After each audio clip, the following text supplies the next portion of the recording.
Ilang investors ngayon ang gusto nang maniguro kapag papasok sila sa mga tinatawag na investment o investment scheme.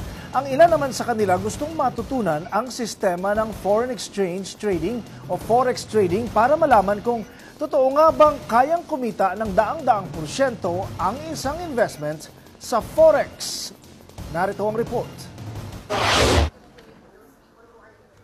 Hindi pa nababawi ni Glenn ang mga pinasok na pera sa ilang investment scheme na sinalihan niya. Kaya naman gusto niyang makabawi sa mga nawalang investment. Ngayon, gusto niyang matutunan ang foreign exchange trading. Matagal na daw kasi niyang naririnig sa mga sinalihang investment na malaki ang kita kapag pinasok ang pera sa forex trading. Totoo ba na yung 200% possible ba or feasible ba ang 200% or more?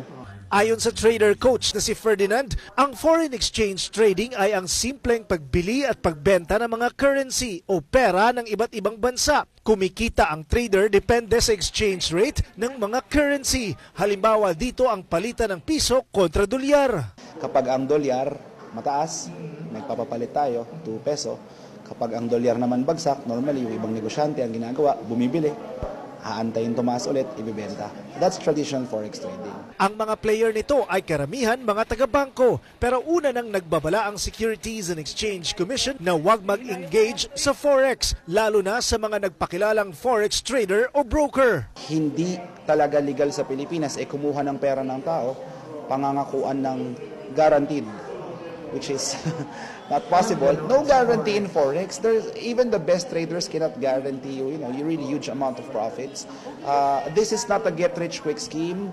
This is not a guaranteed investment. Of course, there's always risk. Kaya sa tanong na kaya nga bang kumita ng daang-daang porsyento ang investment sa forex, sagot ni Ferdy, masyadong malaki ito. Nasa 10 to 15% lang umano ang pwedeng returns kada buwan. In my opinion, yes, it is impossible, those kind of returns. Kasi minsan mag-iisip ka rin if something offered to you is too good to be true, there must be some sketchy things around it. Si Pabalan ay trader coach. Tinuturuan nila ang mga gustong maging trader kung paano basahin ang mga signals at para magabayan sila kung kailan at kung magkano lang ang pwedeng i-invest sa forex trading. The strategies will only allow them to risk maximum of 2% of their trading capital per trade.